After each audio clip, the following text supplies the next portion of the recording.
Olá a todos! Bem, quem é que nunca passou por isto, não é? Carregamos no botão de ligar do computador, esperamos por aquele som familiar do arranque e... nada. Silêncio total. Aquele momento de pânico.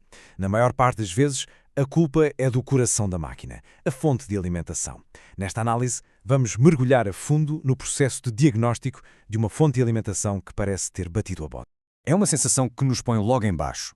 Carregamos no botão e, em vez daquele zumbido que nos conforta, das ventoinhas e dos discos a arrancar, o que temos é um silêncio que até dói. Nada de luzes, nada de bips, rigorosamente nada. A máquina parece morta. Mas será que está mesmo? Olhem, uma fonte de alimentação silenciosa não é, de todo, uma sentença de morte. Em vez de vermos isto como um desastre, vamos pensar nisto como um mistério. Estamos prestes a começar uma pequena jornada de diagnóstico para descobrir quem é o verdadeiro culpado. Ok, vamos a isto. A primeira fase da nossa investigação é, antes de mais, perceber o que é que nada significa. Antes de entrarmos em pânico e pensarmos no pior, vamos procurar por sinais de vida, por mais pequeninos que sejam. Muitas vezes, a fonte de alimentação está a tentar dizer-nos alguma coisa. Será que se ouve o disco rígido a arrancar? Aquele clique inicial?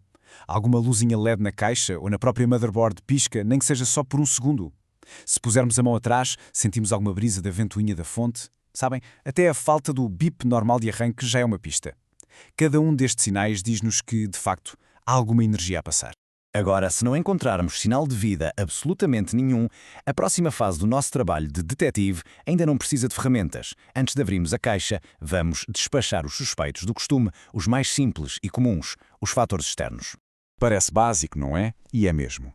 Mas ficariam surpreendidos com a frequência com que o problema é algo tão simples como um cabo mal ligado ou uma tomada da extensão que deu o berro. Portanto, o melhor é testar a tomada da parede com outra coisa qualquer. Um candeeiro, por exemplo. Verificar se o cabo de alimentação está bem firme, tanto na parede como atrás do PC. E se houver essa possibilidade, trocar por um cabo que se tenha a certeza que funciona. E atenção, que esta é uma armadilha em que muita gente cai.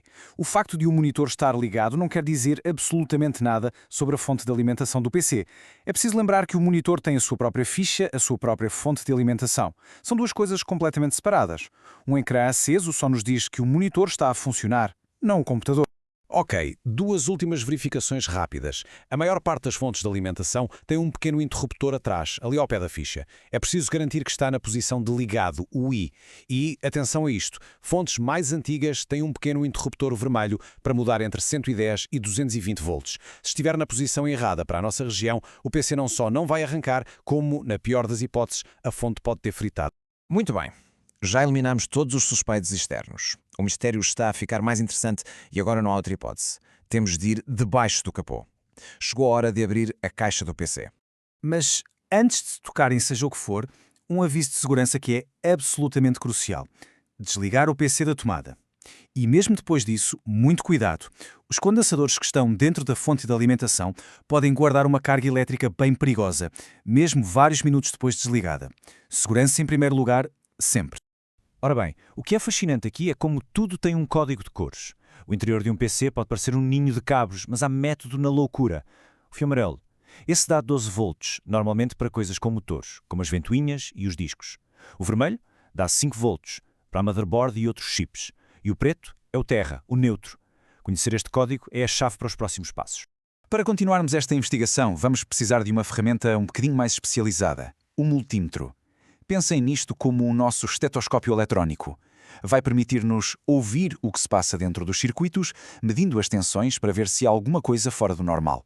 Basicamente, há dois tipos. O analógico, com o seu ponteiro, é excelente para ver valores que estão a mudar muito depressa. O digital, por outro lado, dá-nos um número exato, o que geralmente é mais fácil de ler e mais preciso. Sinceramente, para o que vamos fazer, qualquer um dos dois serve perfeitamente. E pronto, chegamos ao momento alto do nosso diagnóstico. Vamos fazer um teste que ignora completamente a motherboard e pergunta diretamente à fonte de alimentação. Estás a funcionar ou não? Este é o chamado teste de forçar o arranque. Basicamente vamos dar uma ordem direta à fonte para se ligar, independentemente do que a motherboard lhe esteja a dizer. E esta imagem ilustra na perfeição como se faz. O fio verde é o sinal Power On.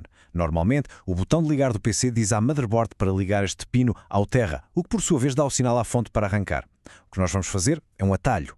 É como ligar um carro diretamente na bateria, sem usar a chave. Com o simples clipe de papel, ligamos o pino do fio verde a um dos pinos pretos, do terra. E depois, com tudo o resto desligado da fonte, voltamos a ligá-la à tomada.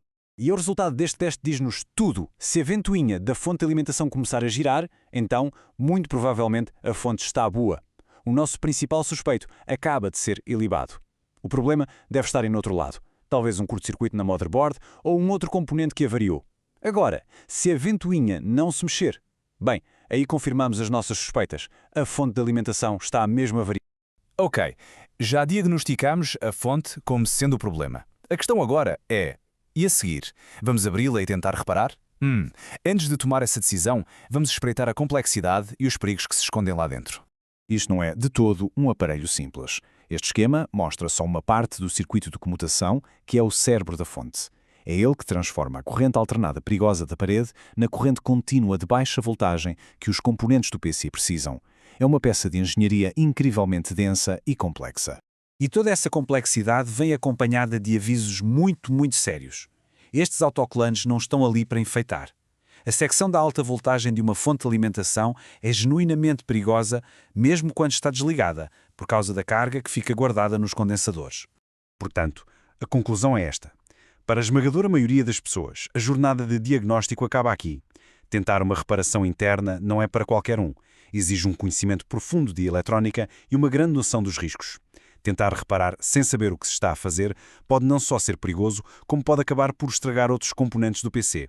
A substituição é quase sempre a opção mais segura e mais prática. E, no fundo, é esta a decisão final que temos pela frente.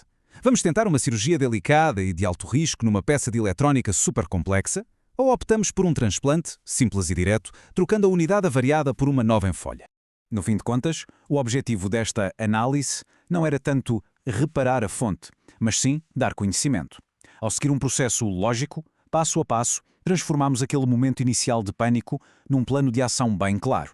Saber o que está errado já é mais de metade do caminho.